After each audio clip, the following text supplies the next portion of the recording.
Hello, everyone. Hi, everyone, and welcome to our Carnivores Anonymous online meeting. My name's Lisa Levinson. I'm going to be your host for this meeting. This is our opportunity to hear a featured speaker share their vegan story, to encourage us to adopt a plant-based diet and to have support along the way.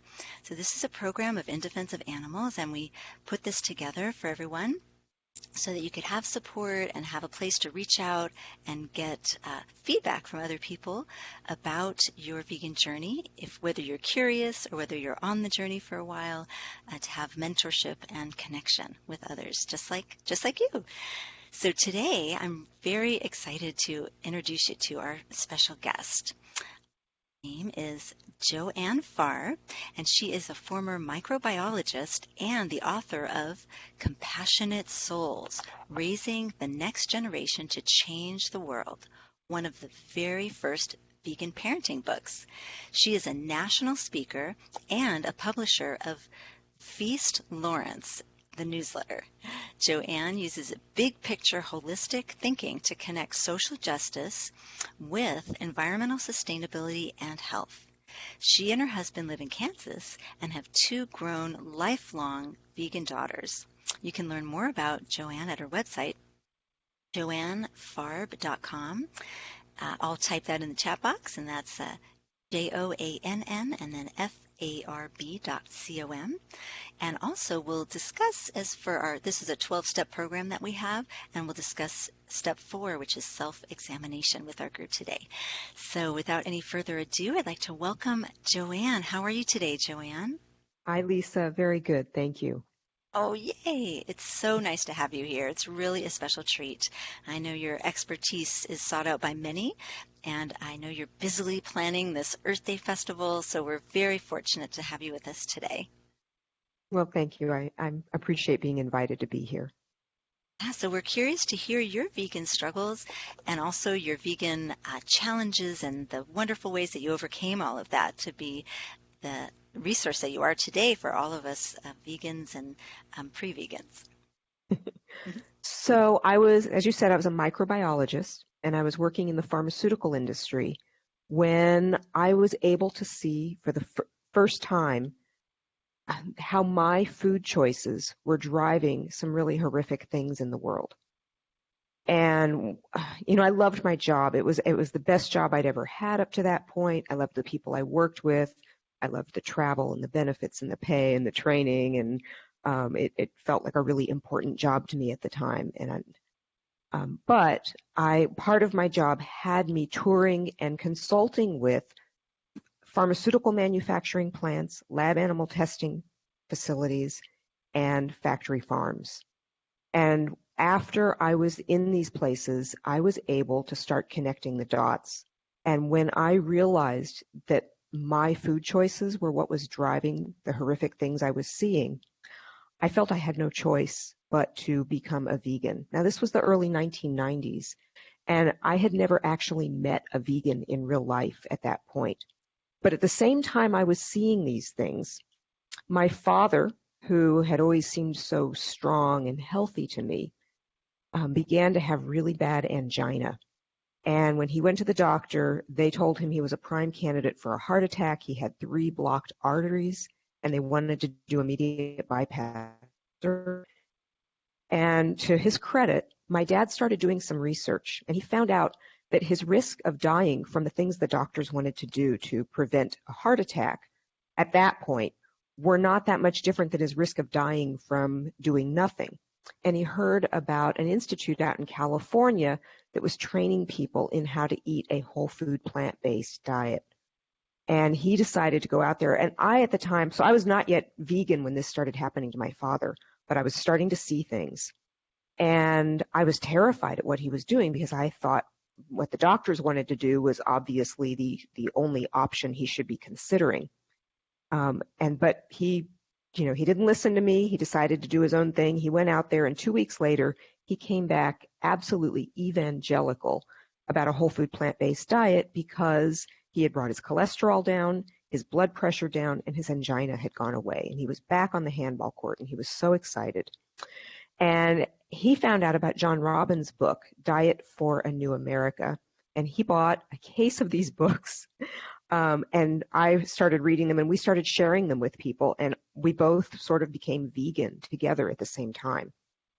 My dad was primarily doing what he was doing for his own health and to save his life. And he saw what a difference it made for him. But for me, because of what I was seeing firsthand and connecting the dots, my interest was really primarily about animals and about the ethics of what I was seeing.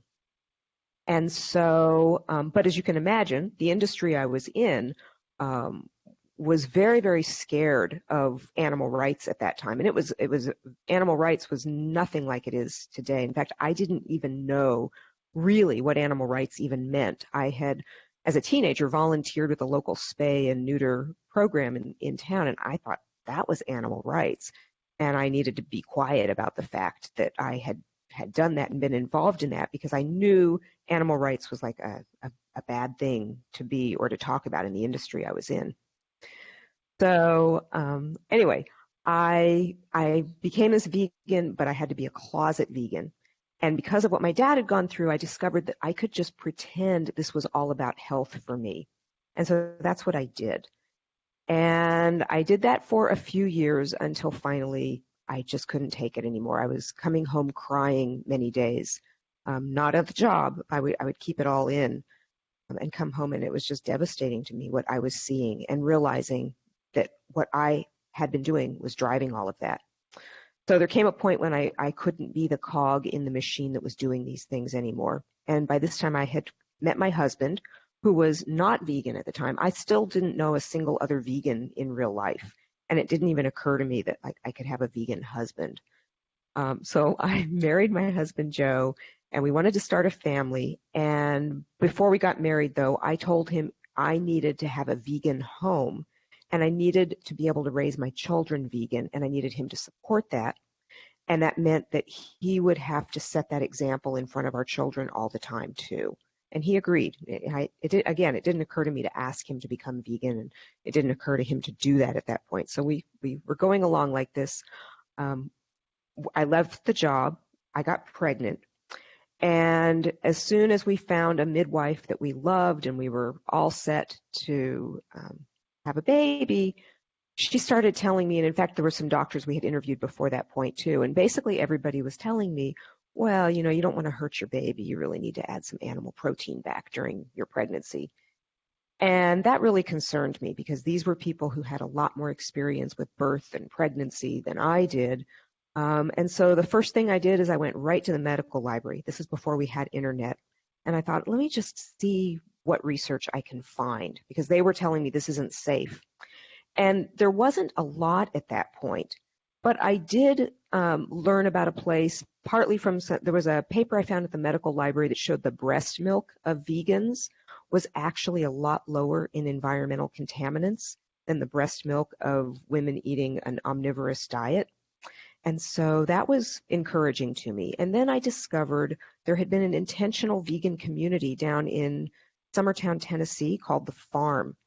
And they had actually managed over 1,000 births at the farm, their sort of home births of women, and everybody who lived at that community, even if maybe they hadn't been vegan before they came, while they were living there, they were following a vegan diet. And it turned out they had some of the best outcomes in terms of infant mortality rates, in terms of adverse outcomes in pregnancies, in terms of maternal health, how the mothers did, following a vegan diet. And so that really assured me that what I was doing was safe. But during this time, as I was just reading everything I could get my hands on, I did find a few books that dealt with vegetarian pregnancies or vegetarian mothering, not much about veganism at that point. But one of the things that really struck me as I was reading these stories of women in these books was, more often than not, it seemed like in their stories they would talk about how they had been vegetarian or vegan, and then when they got pregnant, their body was just telling them they needed animal protein. And I just kept seeing, these stories one after the other, and I thought, this is not what I need to be reading while I'm, I don't know any other vegans and I want to go through this vegan pregnancy.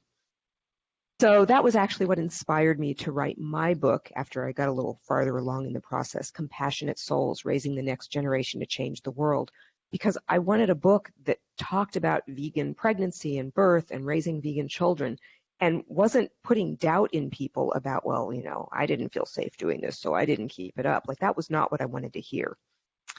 So that's how I wrote my book. But you know what's really interesting to me through this whole process is even with all the research I did, and even as I saw myself thriving on a vegan diet, every time anything came up, and life throws you a lot of curves, and it just seemed like it took almost nothing to put doubt back in my brain and have me question, is this really safe? What's going on? Anything that happened at all, and the first place my brain went was, oh, I wonder if it's because I'm vegan. So here's one example. When our daughter was 2 years old, and I made it through my pregnancies, and I stayed 100% vegan throughout them. But when my firstborn daughter was about 2 years old, one day my husband and I were walking up our stairs with her, and we were each holding one of her hands, and she was between us. And we're walking up the stairs, and she starts kind of hanging on our arms and wanting us to like pull her up the stairs. So we're, like pulling her step by step up, yanking her arm up and getting her to the next step and the next step. And all of a sudden, as we're doing that, she lets out a blood-curdling scream. And she yanks her arm away from me, and she's cuddling it to her. And she is just in immense pain, and she's freaking out. And of course, guess what? The first thing I'm thinking is, oh my gosh, we broke her arm because I never had cow's milk in my pregnancy, and she's calcium deficient, and her arm broke just like going up the stairs with her. So it was during the daytime, actually, when this happened. The doctor's office was open, and we just like immediately, throw her in her car seat in the car, and we race straight to our doctor's office. And she's screaming half the way there, and then she kind of quieted down. By the time we get in and see the doctor, and he got us right in, she's not screaming anymore. She's still kind of holding her arm like she's scared. And we describe to him what's going on, and he tries to take a look at it, and the pain's not there anymore. It's totally not hurting anymore. And that's when he educated us about something called nursemaid elbow that's very common in young children, and that you should never hold young children, especially very flexible children, which our daughter was, by their arms, because you can dislocate their elbow. And it had just worked itself right back into the proper joint in the car on the way there, and she was okay and nothing happened. But that was just like one really good example of how quickly I was immediately to think, oh my gosh, this is because we're vegan. This is, this happened. And more recently, I've got an example for you. So my parents now are 88 and 93 years old. And my dad, he stayed pretty much 100% vegan for about 7 years, reversed his heart disease, had no problems. But after a few years, he got derailed by what Dr. Esselstyn calls the 5 most dangerous words. A little bit won't hurt. And for him, it became a slippery slope back to eating meat and dairy. And after a few years of that, my father had his first heart attack, and that scared him, and he got back on the wagon and was, plant-based again. And but it never lasted as long, and he never did it as strictly. And then it just became this roller coaster over the years of, having a cardiac event happen, getting scared, getting back on plant-based plan, doing that for a while, thinking a little bit won't hurt, falling off, having something else happen, strokes, heart attacks. Anyway, so he's like 93 now. My mom's 88. And they have been plant-based for long stretches over the last few years, or after not just a few years, maybe over 20 years now. And I actually believe there is no way with my parents' family history. They're the longest lived members of their families of origin at this point. And all my mother's brothers died of heart attacks, and one of my father's 2 brothers died of a heart attack, and the other one has cardiovascular disease and is a younger brother. And so, we've got this family with, cardiovascular disease rampant through it. It's pretty much what kills most people in my family.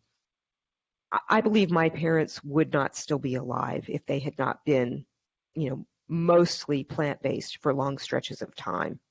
But anyway, so it's really interesting now that they're at this point in their life, and I I do most of their grocery shopping for them, and make a lot of food for them and freeze it and try to make it easy for them to stay whole food plant-based. But I am the only member of my siblings and aunts and uncles and so forth who really thinks that this is a good idea what I'm doing. And so there's a lot of pressure and pushback within the family. And I get lots and lots of questions about, you're making them protein deficient and this is wrong what you're doing. And, in fact, I actually have people tell me that my parents are in bad shape now because of the diet that I'm forcing on them. So it's just interesting to see like how much pressure there is in our culture that really pushes people to continue to eat meat, dairy, and eggs, and how much I even feel it myself. Anytime, something happens, the first place my brain goes. My daughter fell out of a tree once, and she was a competitive gymnast, and she fell out of a tree house like 10 feet off the ground, landed flat on her back. And it was pretty scary. She never broke anything, but she was in a little bit of pain for a few days as a result of that. But again, one of my thoughts, how would being vegan have anything to do with that? But my brain went there, and I wondered, is she more at risk because she's vegan? So anyway, it's just interesting to see how anytime the anxiety gets stirred up in myself or my family for any reason, the first place it lands is thinking, oh my gosh, it's because we're vegan and we're at risk of something. But it's interesting. So my children are now 21 and 25 years old. They've been vegan from conception on. Neither of them has ever broken a bone. Neither of them has ever been sick enough to need antibiotics. And those two things alone are kind of unusual, I think, today. There's probably not a lot of 20-somethings that have never taken antibiotics and never broken a bone. So it would be really hard for anybody to say that our being vegan has hurt my children. In fact, I think it's helped them quite a bit, and they are both very grateful that we have raised them vegan. And one of my daughters, in fact, she has a YouTube channel. If you go to YouTube and you put in Born Vegan, her channel will come up and you can look at her videos. She's got some really fun videos there. One of them is, about my parents forcing veganism on me. She's got one about the hardest part about growing up vegan is one of her videos. Another one is Vegan Since Birth, Why I Haven't Failed as a Vegan.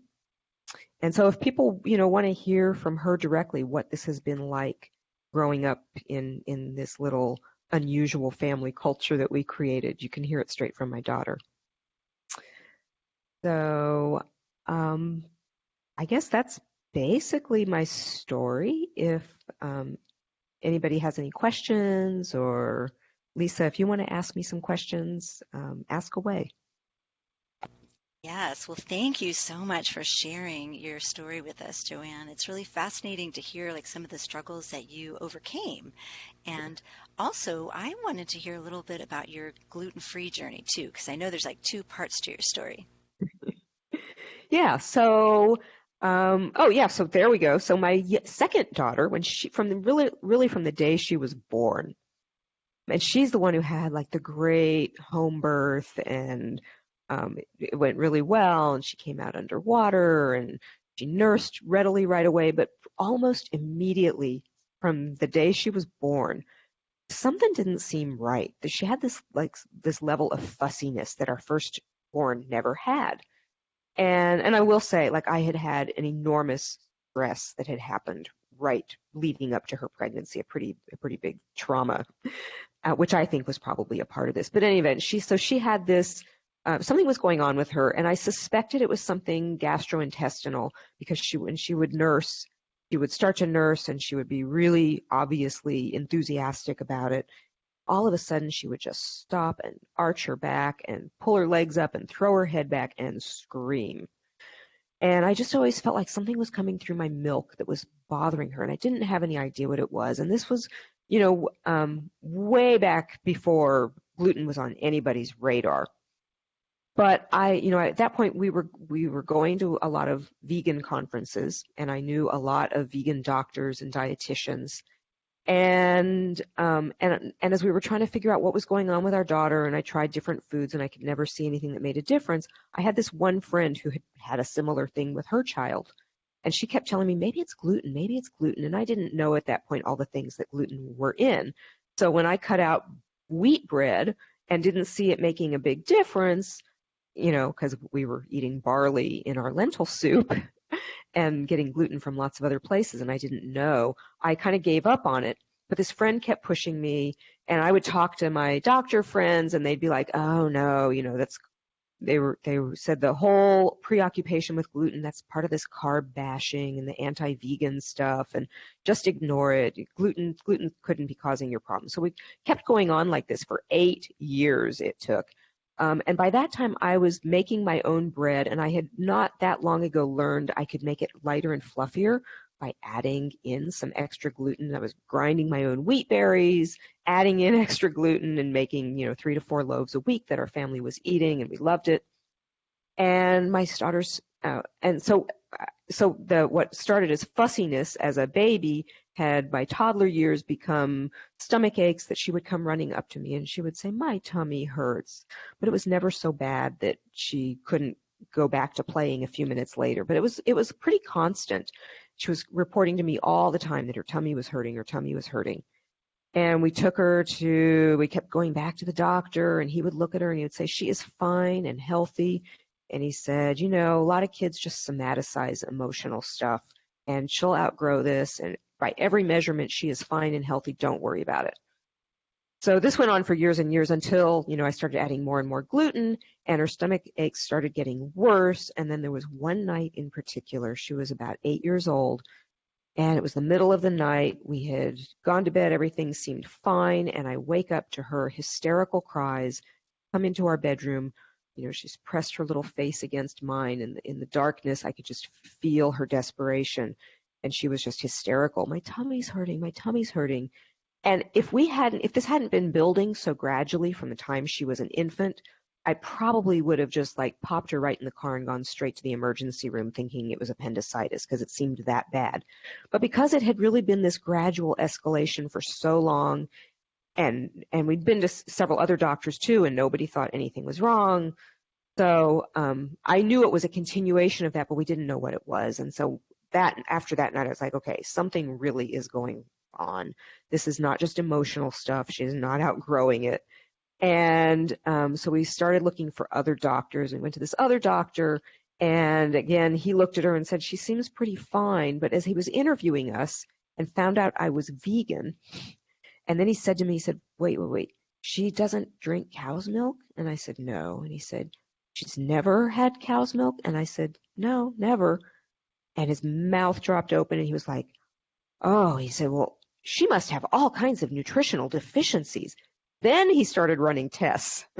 And so he ran a whole battery of tests. The results came back. To his shock, she was not deficient in anything. She was fine in everything. But we still had these mystery stomach aches, and we didn't know what they were. And by this time, again, none of the medical doctors I was seeing had a clue, and nobody was able to help us at all. But I told you I had that friend who had gone this route with her child, and that friend was saying, look, maybe it's gluten. And she said, why don't you get this test I found out about? It's a non-invasive test. They sample the stool, and they look for antibodies to gliadin in the stool. And that I liked because it didn't mean we had to scope our child or do something invasive to her. So we got this stool test for $120. We mailed it off, and we were shocked when it came back and showed that she was producing really high levels of antibody to a protein that's found in gluten. Now, at that time, this test was not widely accepted in the mainstream medical community, but it was enough for me. And so I started looking, I said, okay, well, what is gluten in? And then I educated myself. And not only did we have her go completely gluten-free, but then when we found out there's a genetic susceptibility to this, and by this time I was learning a lot more about gluten, and that if you are gluten intolerant and you continue to be exposed to it, you are at increased risk of a lot of long-term complications. So when I found that out, we got the whole family tested, and we found out we were all gluten intolerant. So that actually made things easier. We all went gluten-free together, which helped to convey to my daughter, hey, this isn't that hard. It's not a big deal. We'll just do this because we have the information and we know this is what's in our best health. We all went gluten-free, and within a couple of weeks, our stomach aches were gone. They just kind of gradually faded, got less and less, and that solved the problem. What was interesting to us at the same time that the tummy aches went away was her whole emotional demeanor just really calmed down, and she just seemed to be doing so much better mentally after we got the gluten out of her diet. And that was something I had never expected. And it makes sense just from the point of view, if you're like really suffering and struggling because you're in a lot of pain, it's going to affect how you're behaving emotionally. And it was certainly affecting my level of anxiety to see this in my daughter and not know what was going on, but have my instincts tell me something's really wrong here. We don't know what it is. So getting that all calmed down really was helpful to all of us. So but now this was, this was over 10 years ago when this happened, and we all went gluten-free, and actually several other members of my family started to see things improve that we had never anticipated. And so we were really glad. We looked at it as a great blessing that we had figured out this gluten-free thing. But, by this time we weren't entirely whole foods in our eating, but we were trying to be that way as much as possible. And so we were already vegan, and then when we started looking for things that were gluten-free, not only did we find very little at that time that was gluten-free and vegan in terms of products or recipe books, but if you wanted to go like, no oil or low oil foods as well, there was like almost nothing. And so that was why I wrote my second book, which was mostly a cookbook and a little bit of our story about this. That was Get Off Gluten. I'm now actually working on my third book, which is going to be an extensive book that really reviews all of the science that's out there now, because there is a lot more science we can draw on. Unfortunately, we still don't have the kind of definitive, really, really good science to tell us what exactly is going on with gluten. But we have enough now that I think I can make a pretty strong case for the fact that gluten is probably affecting at least a third of the population, and that many of these people will be negative by all currently available tests. Even the tests that our family was all positive on, I now know of a lot of false negatives that people can get on that too. So I actually recommend to people, if they are wondering if gluten is a problem for them, to just, for me, I think the new gold standard is not any kind of testing, because we still haven't figured out what's going on with all the testing and why some people who benefit from a gluten-free diet are still negative by all available tests.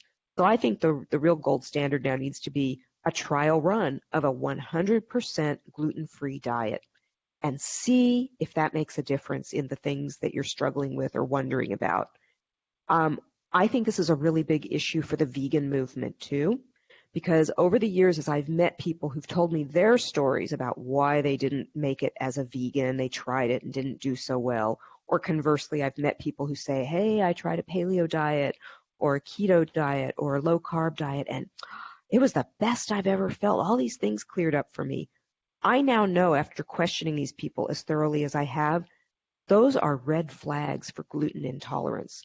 And I think there's a lot more people than our science can yet conclusively point out that are having problems from gluten. There's evidence, for example, that the brain is one of the most heavily impacted organs in the body. For example, we know 5% of schizophrenics, when tested with a blinded trial on a gluten-free diet and then crossed over to the other group, 5% of them went into complete remission in an inpatient setting on a gluten-free diet. We know we have cases of iron deficiency anemia, for example, the very worst kinds.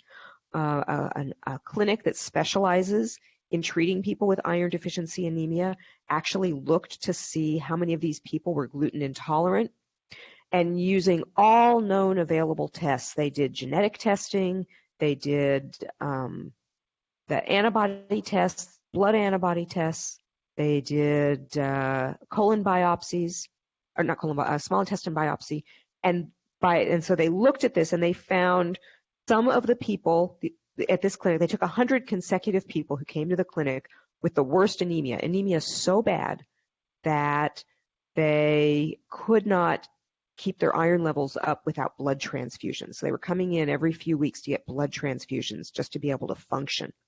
And so they took these people and they put them on a gluten-free diet after testing them. And I think it was like, I don't know the exact figures, but I think it was like 92% of them went into complete remission. And yet only about 10% of them met the definition for celiac disease. I don't have the numbers exactly right here. But anyway, so there's these little studies like this that you can find different places. And when you start putting them all together and looking at the picture that they suggest, it tells us that gluten is a much bigger issue than what we're hearing. And I know that within the vegan movement, there is this tendency to want to say gluten's not that big of an issue because we want being vegan to be as easy for people as possible.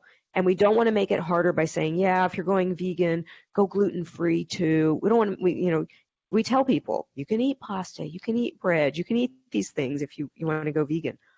Well, I think that we maybe need to rethink that advice to people. And that one of the reasons people may be failing as vegans is that if they have undiagnosed gluten intolerance and then they go vegan, they inadvertently end up consuming more gluten because what do their friends and family feed them when they're trying to feed the new vegan, right? They feed them fake meats that have gluten in them, and they feed them pasta, and they feed them vegan baked goods. And so you could end up actually getting more gluten exposure as a new vegan than you were before you were vegan, and that could make you feel worse. So I think if you ever meet anybody who says, I tried a vegan diet, but I just didn't feel so good, or you meet somebody who says, yeah, I tried a low-carb diet. Oh, my gosh, that was the best I've ever felt. That's a red flag, and you should immediately consider, could this person be sensitive to gluten, and would that make a difference for them? So, when I do my vegan outreach and activism, I always make sure I have gluten-free options. In fact, most of the time, everything I do is gluten-free. And I think that's important for several reasons. For one, it communicates to people that vegan is the big tent that can be inclusive and welcome everybody. And I think it's also important because we don't want to inadvertently get new vegans accidentally eating more gluten, because that could make them feel worse when they should be feeling better, because we have so much science showing that a whole food plant-based diet improves most people's health. And so they should be getting those benefits when they try that and not feeling worse because they're inadvertently getting more gluten. So.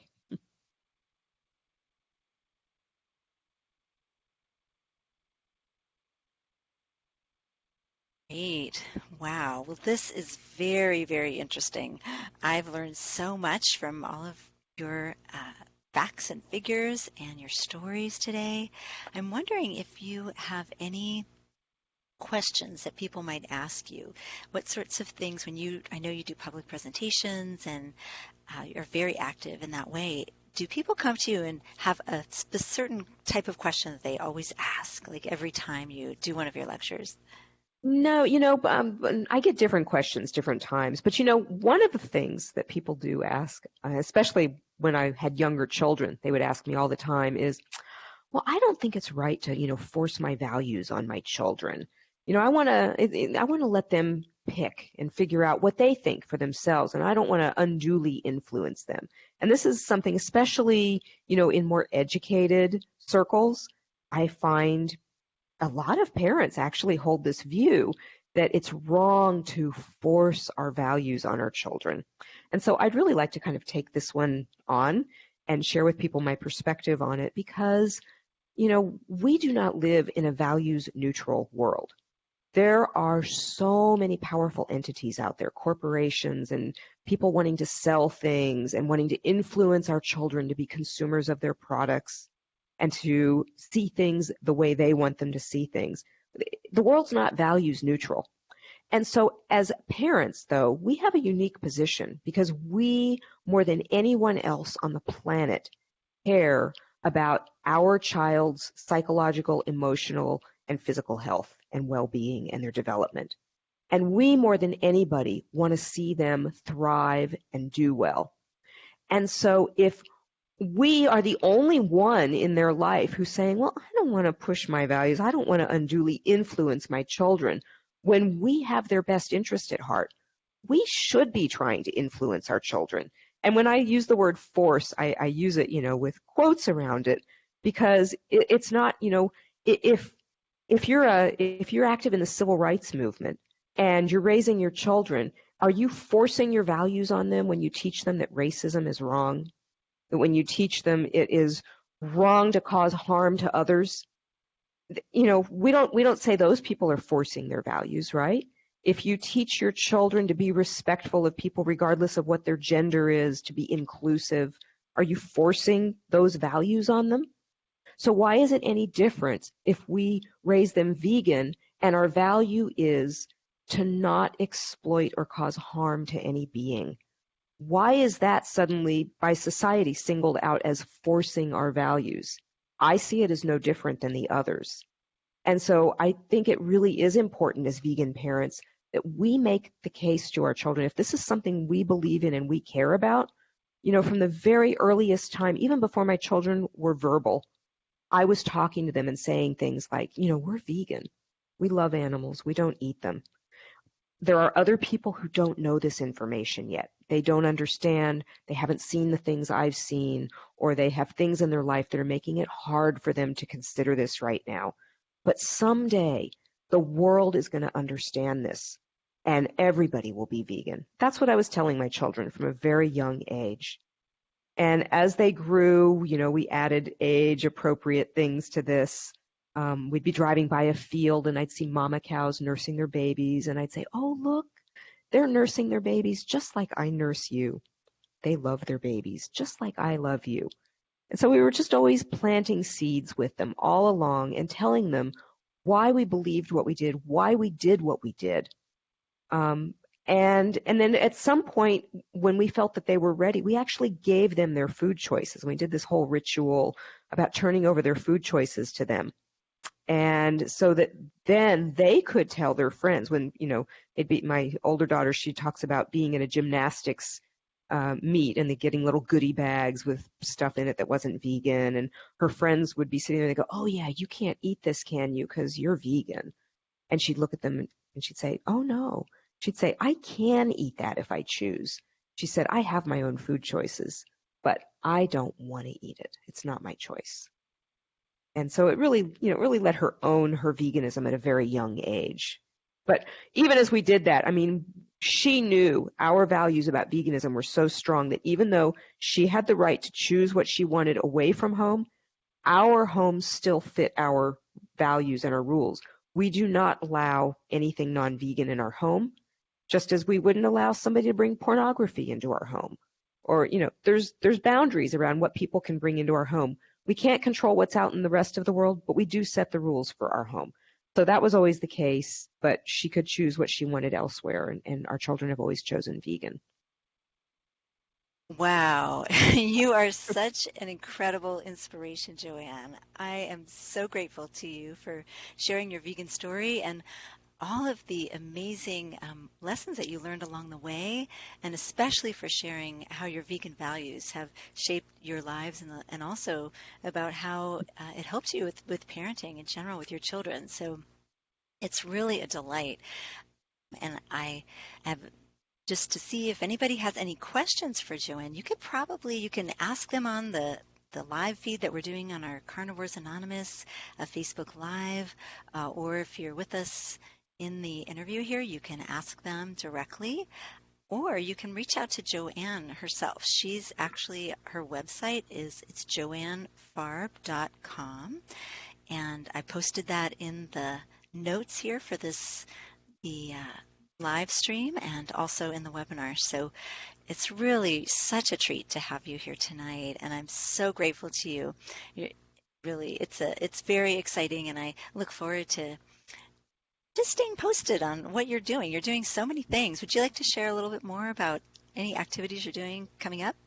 Well, one thing, if people like the kinds of ideas that I have to share, I have a new talk that was just filmed out in Berkeley when I spoke at the Conscious Eating Conference that United Poultry Concerns puts on. And so I gave a talk there called Don't Push Your Values, Social Justice Progress Amidst Societal Group Coercion. And I worked really hard to bring together really so many different ideas and along with my story to share with people, what my thinking really is on all of this. And I think it's pretty interesting for people. So I would really encourage people, if you go to my website, the top tab, you'll see it says video. If you just click on that, you'll be able to see the video presentation I made at that event. And I'd really like to share it with people. Wonderful. Well, thank you for sharing that. I think people can find that on their own Googling and going to the link that you shared on your site.